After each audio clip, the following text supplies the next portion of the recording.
Friends, నమస్తే. Welcome to Anu's kitchen. ఈరోజు చాలా టేస్ట్గా ఉండే టమాటా పప్పు తయారు చేసే విధానం షేర్ చేస్తున్నాను. ఇట్లా కూడా చాలా టేస్ట్గా ఉంటుంది. తప్పకుండా ఇదే విధంగా ట్రై చేసి మీకు ఎలా ఉందనేది నాకు కామెంట్స్లో తెలియజేయండి. ముందుగా టమాటా పప్పు తయారు చేసుకోవడానికి 1 కప్ అనేది ఇక్కడ కందిపప్పు కుక్కర్లో వేసేస్తున్నానండి. ఇది ఒక 3 సార్లు 4 సార్లు బాగా క్లీన్ చేసుకోవాలి. ఈ క్లీన్ చేసుకున్న పప్పులో ఏ కప్పుతో అయితే మనం కందిపప్పు తీసుకున్నామో సేమ్ కప్పుతోనే 3 కప్స్ అనేది వాటర్ యాడ్ చేసుకోవాలి. 1 టేబుల్ స్పూన్ ఆయిల్ యాడ్ చేస్తున్నాను. ఆయిల్ యాడ్ చేయటం వల్ల పప్పు అనేది పైకి పొంగకుండా ఉంటుంది. 3 టమాటాలు, అలాగే 2 పచ్చిమిర్చి, కొద్దిగా చింతపండు, 1/2 టేబుల్ స్పూన్ పసుపు, ఇవన్నీ యాడ్ చేసిన వెంటనే ఇవన్నీ ఒకసారి బాగా కలిపేసుకున్నాము. కుక్కర్ మూత పెట్టేసేసుకొని 4 విజిల్స్ వచ్చే వరకు కూడా కుక్ చేసుకోవాలి. 4 విజిల్స్ వచ్చిన వెంటనే కూడా ఇంకా స్టవ్ బంద్ చేసేద్దాము. బాగా విజిల్ చల్లారిన తర్వాత ఓపెన్ చేద్దాం.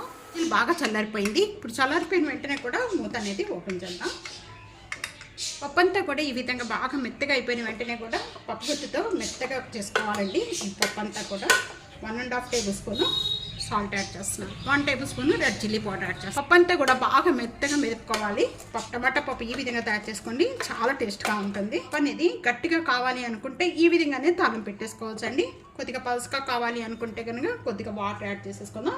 నేను ఒక 1/2 గ్లాస్ వాటర్ యాడ్ చేస్తున్నాను. తాలింపు పెట్టుకోవడానికి 2 టేబుల్ స్పూన్ ఆయిల్ యాడ్ చేస్తున్నాను. ఆయిల్ బాగా కాగిన వెంటనే 4 లేక 5 వెల్లుల్లిపాయ రెబ్బలు ఈ విధంగా కచ్చిపిచ్చిగా నూరుకొని, ఒక ఎండుమిర్చి, 1/2 టేబుల్ స్పూన్ మెంతులు, ఒక 1/2 టేబుల్ స్పూన్ జీరా, 1/2 టేబుల్ స్పూన్ ఆవాలు, ఇవన్నీ కూడా బాగా వేయించుకోవాలి. పోయిన వెంటనే కూడా మీడియం సైజు ఉల్లిపాయ ఈ విధంగా వేగిపోయిన వెంటనే కూడా 1 ఇంచ్ ఇంగువ యాడ్ చేస్తున్నాను. బట్ కొద్దిగా కరివేపాకు, కొద్దిగా కొత్తిమీర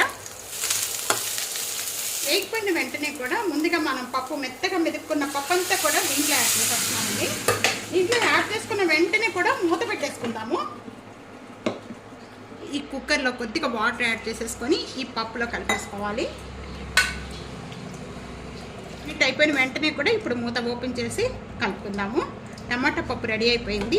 ఈ విధంగా తయారు చేసుకోవడం వల్ల చాలా టేస్ట్గా ఉంటుందండి. తప్పకుండా ఈ విధంగా తయారు చేయండి. టమాటా నెయ్యి వేసుకొని తింటే వేడి రైస్లోకి అసలు చాలా టేస్ట్గా ఉంటుంది. ఫ్యామిలీతో ఫ్రెండ్స్తో వీడియోని షేర్ చేయండి అండి. ఇంకా ఎన్నో రకాలైన వంటకాల కోసం అనోస్ కిచెన్ సబ్స్క్రైబ్ చేసుకోండి. Thank you for watching.